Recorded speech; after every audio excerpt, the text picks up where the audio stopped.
and good morning. It is Good morning. Friday, the 1st of May. I had to think what date it was then. I cannot believe it is already May. That is absolutely frightening. And we are Madness. live. We are live. Good morning and welcome to Caffeine and Campaign, the podcast that's not a podcast. We don't know what it is, but we're here. What is it? Well, I guess what can we say this week is apparently it's a LinkedIn Live and we're going to disguise it as some kind of group therapy for marketing dashboards. So we'll see how this is going to unfold. This is going to be an interesting one. Surely will. Exactly. And every Friday we take one work topic, open it up, and see what's inside. And that's often nonsense, chaos, and well, today it's all about therapy. So goodness knows what's going to be what's inside.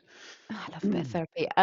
For anyone new here, he is Chris Britton, founder of the multi-award winning marketing agency KB, award-winning marketer, and a man who can spot a suspicious dashboard faster than I can spot a free pastry in a meeting room. That is a very, very specific skill set, Mary. So, for those of you Sniff who it out. haven't met yet, Mary yet, and you would know if you have met her, I can assure you she is someone who does burn an impression onto your mind. She is Mary Hughes, KB's integrated marketing program manager. Only I really know what that means. She's keeper of the bees and keeper of the mild chaos, the studio, and everything else that goes on behind the scenes. And she's also the person here to ask whether a 700% increase in impressions has actually done anything useful, or whether we have just made a graph feel sexy. And it's all about those lines and angulations, isn't it, Mary? But, we're not talking about the B364 here. That is right. Oh, I love a bit of traffic. This week, guys, we are talking about Vanity Metrics Anonymous.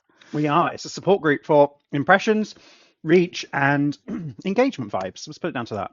That's right. But we are not saying that metrics are bad. Metrics are clearly very good. Metrics stop Yep. marketing becoming an interpretive dance with invoices. But first factoid of the day, Gartner says marketing budgets are stuck at 7.7% of their company revenue, and 59% of CMOs. Sorry, it's a small hairy visitor there. 59% of CMOs say they do not have enough budget to execute their strategy.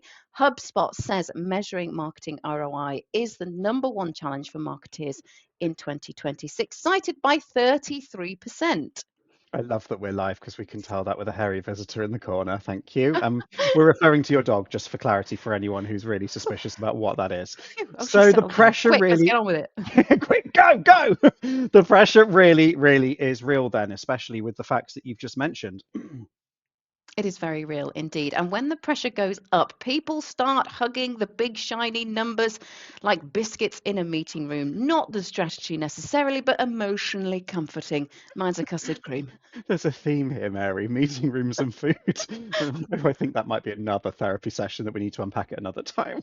I'd say so. I'd say so. So, welcome to Vanity Metrics Anonymous. There's no judgment here. Even those who depend on reach from a social post to define their strategy and value as a human. And in my case, if there is any judgment, it will be of the supportive nature, obviously. Absolutely right. Cue the therapy. I don't know if it's therapy confessional music. I think we should do this. So hands Do together, it. Do everyone. it. Do it. Hi, I'm Chris, and it's been 3 days since I saw a big impression number, and I wanted to believe it meant something commercial. Hi, Chris. I'm Mary, and I once felt personally violated by a post getting loads of reactions and then remembered we're all just hollow beings floating around LinkedIn hoping impressions will equate to those ravenous leads. Absolutely. So enough of that. Let's get down to business. Yes. Do you want to kick us off, Mary? I will kick us off, yes. So what actually makes a metric a vanity metric? It's not a number. It's not automatically useless because it's top of funnel, but it does become, a vanity metric becomes a bit dangerous when it makes us feel successful, but it doesn't actually help us make a better decision. So if we are focused on those big numbers and focused on them growing, so things like impressions, it does give us a kind of harmonious feeling to know that people are looking at our stuff. But if we just stop there, it's not going to be very useful to us. What is going to be useful is the decision that the metric will actually help us make. Absolutely. It's a metric becomes, I suppose, a manatee metric, a vanity metric. Goodness me, we need to put our teeth in this morning. Every Friday we seem to struggle with our words. A vanity. Oh my goodness, I'll try again. A metric becomes a vanity metric, I suppose, when it's disconnected from the overall objective. And Mm, also, I think when you need to report a big number because you need to get scores on the doors, and we see that happen quite a lot as well, where we're like, oh, we'll take off the numbers that are further down the funnel and we'll put the numbers that are further, the big numbers, the impressions, the clicks, but actually I think a lot of boards look at these and directors, managing directors of the business, and they're like, what does that mean? I don't understand. What does position 16 on Google actually mean? And we sometimes you need to break it down and be like, actually, that's position two, page two, mm, position six, and that's the best place mm, to hide a dead body is page two of Google. So those are vanity exactly. metrics when you're looking at it. It's like, what's that actually driving? What do the inquiries look like? Which is actually what's driving the business forward?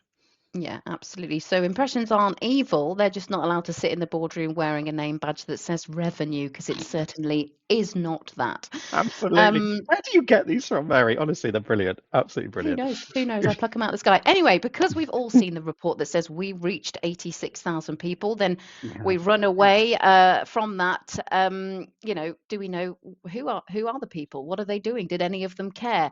And I think we can all relate to this in our mindless consumerism. Ask yourself this: of all the posts you've reacted to this week, whether that's on Instagram or on TikTok or whatever, how many of them do you actually recall? That's a Um, really, really good question because I can, even just on LinkedIn, I'm a bit of a LinkedIn whore. Like a lot of people know that about me. I love and I do engage in posts, but maybe it's because of the volume of how much I engage with people, but I can't tell you, oh yeah, that post was specifically good. But sometimes I do share a post, but that's only really the posts that are really, really good. Otherwise, it might be like, oh yeah, I should like that because I used to work with them, or I like yeah. that because actually they've got the good activity that's a, conscious thing that they're doing, or that's good for the environment or good for the economy, whatever. I like that.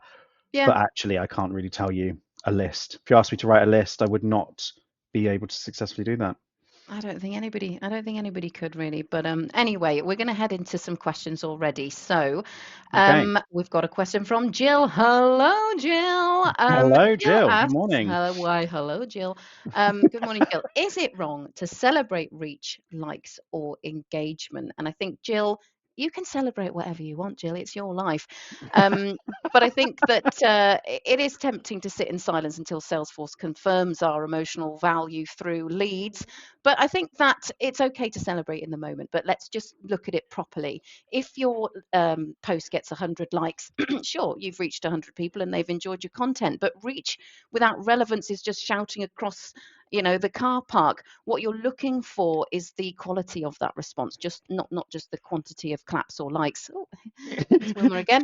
Dog's back um in the frame. Dog's back in the frame. You're okay. While you're sorting Wilma out, I'm gonna I'll ad lib around that. So I think absolutely they are indicators, and they are indicators. They're not outcomes. yeah, They are merely an indication of an intention. A bit like you, Mary, when you're driving. You're indicating to go left, and we see you turning right, and I'm thinking, what on earth is this bitch doing? But there we go. that's We. called ADHD, Chris, and I've asked you not to talk about that. I've asked you not to say. Anyway, so I know. basically Maybe what we're some saying. people should drive with their hazard lights on, and you're one of those, Mary. How dare you? I'm an excellent driver. Anyway, so if 10,000 people saw your lovely post, fantastic. Pop a party hat on and add it to the graph. But were they the wrong 10,000 people? Because that's not marketing. That's just a very busy wrong turn. Thank you very much, Chris. Absolutely, very busy wrong turn indeed. And I think really the audience matters here. For me, marketing to everyone is marketing to no one. We try to get clients to distill this down all the time. It's really, really hard to Mm, get them to do this. When I join a discovery call and I'm talking about them, like, what's your objectives? What is it that you're trying to achieve? We break it down into three clear swim lanes. We've got, mm. what's your business gap? Grow, attract, protect. Are you trying to grow your existing customers' share of wallet? Are you trying to attract new customers? Or are you trying to protect churn and reduce your existing customers who are leaving you? We'll And call that front crawl. we'll call that front crawl, exactly. However, what do we get? We get Breaststroke. customers who say to, no, we don't, not quite breaststroke, but we do get clients say to us, we'll take all three, please. We'll take them all. And it's like, no, those are three very different marketing messages, three very different channels three very different swim lanes, to use your analogy. So Awesome. of breaststroke and front crawl. So absolutely, the audience matters, the messaging matters, and to your point, then absolutely, if 10,000 people do see a post, it's not necessarily marketing in the right area or marketing for the right channel or gaining the right kind of traction. Yeah, exactly. I think you're absolutely right. But I think what we're all ready for now is one of Mary's factoids. It's Mary's LinkedIn. factoid. We need a jingle for that. That's what we Hello, need. Jill. Instead of a buzzer, we need a jingle. We need a Yeah, Mary's factoid. Mary's factoid. A little jingle. That's what fabulous we can bring. factoid. There Something we like go. that. We're working on it, There you guys. go. We're We're working working on on it. it. We've said that for weeks, but we're working on it. Keep going. Well, we're very busy. Anyway, LinkedIn's B2B benchmark found that 93.7% of marketers agree that trust is the most important factor in a building. Oh, you're tired, Will. In building a successful B2B brand. So being seen matters, but being believed matters more. And that is a really, really, really key point actually that you make there. So Yeah, it's really successful in building a B2B brand. Obviously, with this podcast, and that's not a podcast, it's LinkedIn Live, but what is it? We do want to appeal to everyone, B2B audience, a B2C audience, direct to consumer, however that might look. But being seen does matter, but being believed is really where the value is driven. That's where you start to see people move down the funnel. And that's ultimately what we're all looking towards. yeah, I completely agree because a big reach number, sorry, with no conversion against it is like making a smoothie with just the banana peels. It's going to make you a yellow drink, but it's going to taste very dry, very Yeah, dry, very dry. No one's going to very, like very that. Okay, let's see who we've got our next question from. Let me have a look. James Owen. I'm assuming it's James Owen, not Owen James. But anyway, we'll go with it. James Owen. Hi, James James. asks, good morning, James. How do we report marketing results to leadership without being murdered by a spreadsheet? Well, I've been personally victimized by spreadsheets my entire career. But I think what's important to raise here is that your executive leadership, the people that sit at the top with all those nice suits on, they do not need 42 slides of green arrows having a little celebration. What you want to Mm, be doing really is telling the story of what you tried, what happened, what's changed, what we're doing next. So, really trying to separate the proof points from the theatre. Theatre is, your engagement, but proof is something like, well, this post influenced something useful, or they've downloaded the white paper or onto the right track. So that's really what you should be showing. absolutely, 100%. And I think we need to start ultimately with the business objective and then show the measurement ladder that sits beneath it. What does that measurement ladder look like? So we need to separate leading indicators from lagging outcomes, I suppose, so that no one For sure. expects one post to have a 6-month deal over the line by Tuesday. It's just Hmm. absolutely, it doesn't happen like that. If that post went out and it triggered a conversation, it's because that person already knows you, and there's a whole. You don't just see one post and get big deals over the line off the back of it. It's a whole Yeah, accumulative effort that's happening exactly. there. Exactly. And the big numbers are really fun to show, but they don't mean everything actually. But a dashboard should not be just a shrine to activity. It really is there just to help you make the best decisions Yeah, for your business based on evidence from the posts that people are engaging with. exactly. Um, anyway, more factoids, I feel. HubSpot's Factoid. fabulous factoids. That's lame. We'll work on that. Still working on it. Hu- Still working on that. We haven't got any time to work on it, Kris. Anyway, HubSpot says 37.9% of marketers feel leadership sees marketing as less important to the business than in previous years. That is a grim statistic and not great for any marketers out there who I can confirm are trying very, very hard to do their jobs. So it's not a stat. It's more of a workplace group chat with the lights off. Help us, Kris. Why are we doing what we're doing? And this is proving why impact matters. And I think there's been, and I hate to say it, there are a lot of rogue agencies out there. We hear all the time of Yeah, cowboys who promise the earth, they deliver absolutely bugger all, and it makes it harder for us to win new business. It's like, oh, we tried marketing, oh, we tried lead generation, but it got us nowhere. And it's like yeah, that happens all the time, and it's very, very hard. And I think that's really one of the key things that's there behind driving that statistic. Like I think it was 37.9, you say something like that, and that's right. less important, in marketing being less important than in previous years. If anything, it should be growing in importance. And I think that's also what's driving that 7.7% statistic that you said at the top of this podcast. That's not a podcast. Is that the with budgets being 7.7% of business revenue, well, that's not going to grow if the importance of what you're doing and what you're using that budget for is not seen. Yeah, exactly. Because when the budget is tight, we got loads of impressions may not save you, but it might be a polite nod and a calendar invite called a quick catch up, which I feel never are a quick catch up. Don't you agree? No, there never are quick catch-ups, especially if it's me slacking you for a huddle, a quick sending you a Slack call, and they're never quick, are Tete-a-tete. they? No, Tete-a-tete. never. Not with us. Anyway, so one from me, I think, because we had a lot of questions about this, so I'm going to consolidate three similar questions that have been sent in. So Okay.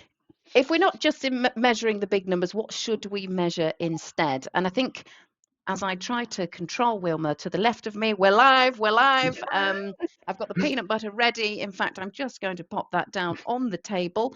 Just let it I eat think straight from the jar. Go for it. no, there's too much in there. I would if it was less. Anyway, so what should we measure instead is the question. Well, we need really to just highlight that I think when we come to people and talk about this sort of thing, they're often building a big bonfire where they want to chuck everything on, but it's not about, Throwing the burning the petrol on there. bonfire. Exactly. It's not about doing more. It's about finding a better quality ladder, a slippery funnel, if you will. You want to look for engagements. You want to look at quality comments, saves, shares, likes, repeat engagement, your profile visits, and your sales conversations, and also the traffic that actually gets you to your website. Then pick whatever's working best for you. And really go with that. So if you've got a post that you've gone rogue on and actually it's got more impressions than ever before, perhaps that's going to be a good indicator that you should be moving in that direction. People are engaging with it, that they're interesting. Use those metrics to push forward, is my advice. Absolutely. And I'm going to throw you a rope here while Wilma. I mean, this is the joy of having a puppy on a live Can you podcast, isn't see it? her? I Yeah, thought I was yeah, doing a good job of absolutely. controlling her. You've definitely not. No, I've got her little schnoz coming in there. There you go. She's Oh. back again. But for commercial impact, you need to look at the conversion rate. I think it's really important to look at what is actually converting. That slippery Mm. funnel that Oof. Mary just mentioned, and we're not to confuse that with the slippery nipple cocktail. We're looking at lead quality, pipeline that's been influenced. What's the opportunity movement look like, the revenue, the retention, the customer insight, the dips and peaks, all of that. And we're talking we're talking olives and hummus. We're not talking about Christmas and Valentine's. No, I'm joking. We are unfortunately talking about Christmas and Valentine's and not olives and hummus. I love But olives the and hummus. dips and peaks, and I think there's a really important point to make here, and I talk about this quite often, is Chris, Christmas is a peak for some businesses. The summer is a peak for other businesses. An ice cream van, in very simple terms, is not going to do really well at the end of the year. A Yeah. retailer's not going to do as well as they do at Christmas. Do you see what I mean? There's dips and peaks and Hmm. peaks and troughs. But a lot of Hmm. businesses try to do and smash every single quarter throughout the year. There's only 4 quarters in the year, obviously. But you like, oh, okay, we need to get Q1 and Q3 just as good as Q2 and Q4, which are where our peaks are. No, actually, what you should do is really plan everything around absolutely winning in the quarter or the 2 quarters a year that you do, because we talk to customers in June and April, and even sometimes even in January, about Christmas Mm. campaigns that are happening the same year. So they're really, really organized. And then we also have customers that approach us in October to try and help them put a Christmas campaign together because they leave it to the last minute. And it's like, you're in sales of consumer goods. You need to be really capitalizing on that, planning these things. Christmas in July, that's what we should be planning for. Yeah. Not planning for the golden quarter when you're in the golden quarter. It just doesn't Yeah. work like that. So look at really where those dips and peaks are and where you can capitalize on those areas. Yeah, couldn't agree more. But we're not asking every social post to drag a purchase across the finish line and its tiny little content legs. But we are asking it to have a job. Maybe the job is trust. Maybe it's warming up a sales conversation. Maybe it's explaining a point of view. But maybe it's stopping people thinking your brand was assembled by 3 stock photos and a committee. Um, That is all measurable, but always not in one number, I would say.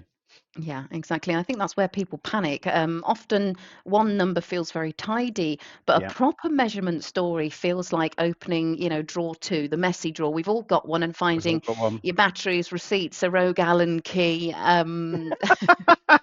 But What else have I got in there? attribution, to that analogy you've given, attribution is really messy. It really is. It it's is the really junk drawer of business, if you there you will. Useful things are in yeah. there. We've got some toothpicks in there somewhere, and some Sapphire Acts, but you might not have. Yeah, but going through that, you're going to have to touch a couple of old cobwebs and perhaps a packet of tunes from 1992. I'm not sure.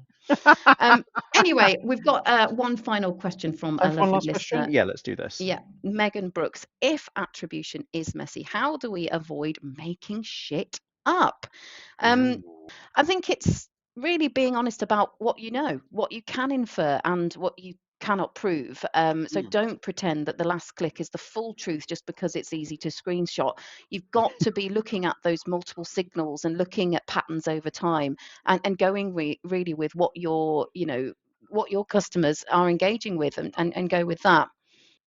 Really, really valid point there, Mary. And I think ultimately we've got to look at combining all of those data pipelines into one consolidated view, because ultimately it's not one thing that's responsible for, and I think that's the core message here, is that it's not one thing that's responsible for getting sales in. It's an accumulation of everything. So you need to look at your CRM data, the analytics, the campaign data, all that sales feedback, the customer conversations, all of that needs to be funneled down into one consolidated view, because all of that is influencing the buying decision.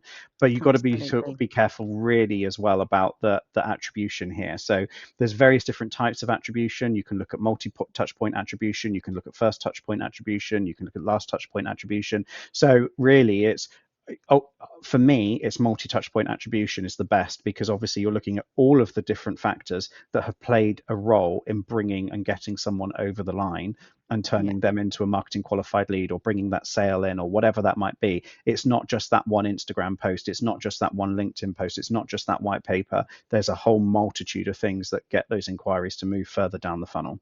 Yeah, couldn't agree more. And that's often the bigger picture we're trying to get people to see when we talk about this kind of thing at KB. So basically, instead of Yeah. saying this post generated £3 million when it absolutely did not, we can say this campaign supported target account engagement, or Mhm. it helped sales open better conversations and influence opportunities that are already in motion. Definitely, yeah, That's just so giving much you, more credible. yeah, giving more Absolutely. credibility. Okay, I think this is we're coming to the end of my factoids. But LinkedIn said earlier this year that presence is not proof, impact is. It also made Hmm. the point that impressions and engagement still matter, but on their own, they are no longer enough. And that's basically the whole episode in one sentence, isn't it? But with fewer Absolutely. jokes about pastries and triangle sandwiches in the buffet, in the buffet room, in the meeting rooms, In the meeting, you're now calling it a buffet room. That is a buffet room. subconscious. Oh, I've got a one-track mind. I've got We've a got you one-track now. mind. You focus on the food. Are we going to do quick fire questions this week? Should we do it? Have you got a few that you can queue up? Right then, quick fire round before we return to the chaos. Um, Kris, quick and Yes. concise. Can you report impressions? Yes, you absolutely can, but you need to have context with them. Agree. Are all likes useless? No. What can I add to that? But they are not the whole story, and I think that's what's really important here. Absolutely not. They do not tell the whole story. Can a low engagement post still be valuable? Yes, if it's if the right people have seen it, I would say, Yeah. or it's supporting the right conversation. And just very quickly, I know it's a sideline, but an example of that, how often do you join Teams call? You know, when you join and everyone's just like, hello, how are you? Did you have a good weekend? Da, da, da, da. I quite often hear, oh, I saw that post. Oh, I saw that post Mm, that you did, Kris. But then I'm like, oh, you didn't like it. Okay, that's good. So people are getting eyes on it. They are reading it. They are seeing it. And then you talk around the post for the first couple of minutes. So yes, I think it is. You're, if as long as the right people are seeing it, you're still driving that brand engagement. Right, over to you, exactly. Mary. Josh, now. Sorry. Should you screenshot reach and declare victory in the boardroom? Absolutely not. Only if the objective was to make my phone feel popular. Well, we all like feeling popular. We do. Um, and then is last click attribution the whole truth? Absolutely not. And nor is first click touch point attribution either. You need to look at a multi touch point attribution really to get the whole truth and nothing but the truth. I So help me God. completely agree. So the final verdict then. Um, Are vanity metrics bad? Well, no, they are not bad, but they are a bit incomplete, and they become dangerous when people focus on the numbers to replace your judgment. You need to be zooming out and looking at all the elements that are working for you.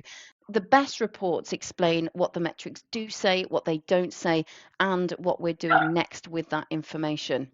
Yeah, absolutely. Vanity metrics are useful as signals, but I guess they're really weak as proof. Good measurement needs to connect activity to audience behavior, commercial Mm, outcomes, and mhm. learning overall. Yeah, I completely agree. So impressions are welcome at the party. Likes can bring crisps, engagement can choose the playlist, but none of them are allowed to stand on the table and announce they are the pipeline. Exactly. And if your report is full of big numbers that do not answer the question, did anything useful happen, then respectfully, you might be in a situationship with a dashboard And rather you than should seek reality. help. Yes, Seek absolutely. help, Seek seek help, help. seek help.